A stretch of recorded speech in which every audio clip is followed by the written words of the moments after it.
Okay students, अब हम लोग देखेंगे what are the methods of psychology. मतलब साइकोलॉजी में क्या क्या हम मेथड्स यूज करते हैं। बहुत सारे मेथड्स हैं जो यूज करके हम स्कोप ऑफ साइकोलॉजी को वास्ट और बनाते हैं। तो इन मेथड्स में मेनली आप याद रखिएगा 6 मेथड्स होते हैं।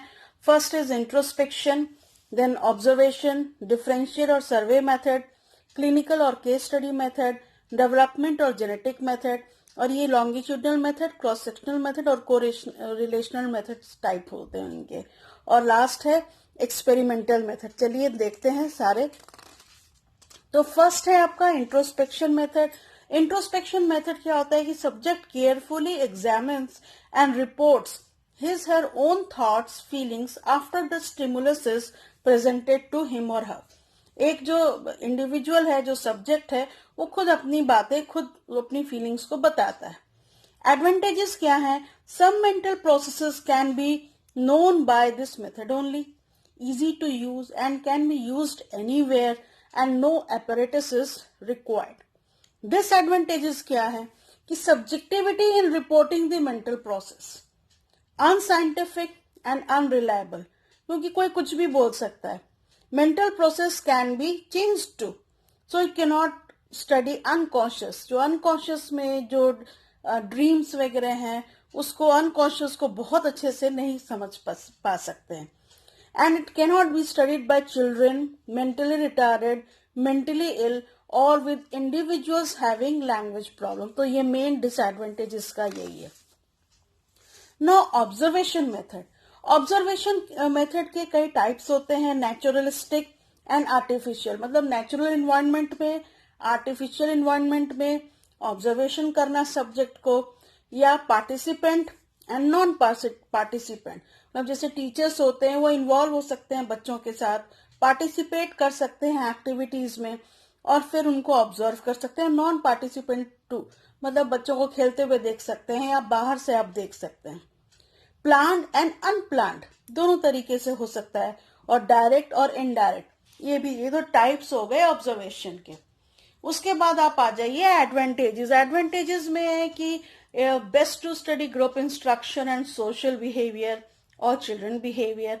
और डिसएडवांटेजेस हैं कि subject is being cautious of being observe. ये बहुत है। अगर कोई लगे कि हाँ कोई मुझे ऑब्जर्व कर रहा है, तो ऑब्वियसली उनका जो एक्टिविटी है, परफॉर्मेंस है, वो अफेक्ट होता है।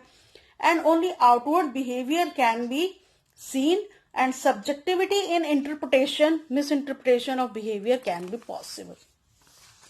अब आ जाइए डिफरेंशियल और सर्वे मेथड पे। इसका मतलब हुआ to study pattern of a particular behaviour existing in group of people.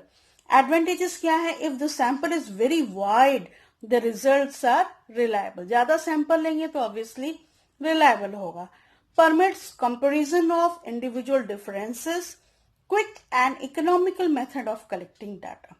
Disadvantages क्या है कि incorrect sample survey will not yield correct results and questionnaires may not be return. मतलब जब सर्वे करते हैं, क्वेश्चंस करते हैं, वो लोग वापस फिर से नहीं आ सकते क्योंकि इनका सैंपल बहुत बड़ा होता है।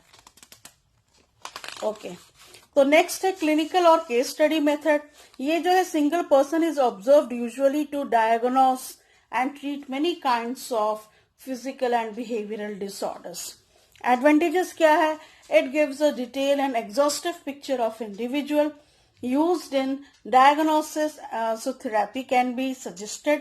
डिसएडवांटेजेस हैं इनके कि लेंथी होता है, कॉस्टली होता है, subjectivity of reports and interpretation हो सकता है इसमें। मतलब जो इंटरप्रेट करे अपने अनुसार कर देगा तो एक्चुअल फैक्ट्स सामने नहीं आएगा। अब आ जाइए डेवलपमेंटल और जेनेटिक मेथड पे। ये 3 तरह के हमने पढ़ा था। लॉन्गिट्यूडनल मेथड होता है तो पर्टिकुलर सब्जेक्ट को लॉन्गर पीरियड ऑफ टाइम में पढ़ा जाता है, स्टडी किया जाता है। क्रॉस सेक्शनल मेथड में बहुत सारे सब्जेक्ट्स को स्टडी किया जाता है, और को रिलेशनल मेथड में रिलेशनशिप को स्टडी किया जाता है। तो it studies development of a particular characteristics और इंडिविजुअल्स। एडवांटेजेस क्या है? To trace development of an activity और ability, and it permits analysis of inter relationship between growth process.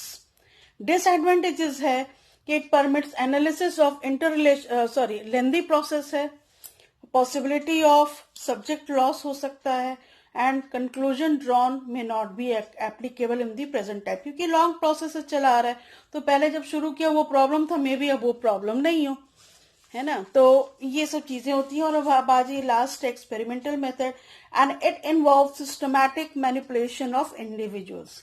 इसके एडवांटेजेस हैं कि it is precised controlled procedure, it is objective and can be repeated, study cause and effect relationship, results obtained can be realized and revised also, and disadvantages हैं कि difficult to isolate and control variables, some process and behaviors cannot be studied, and ethical consideration about experimenting human।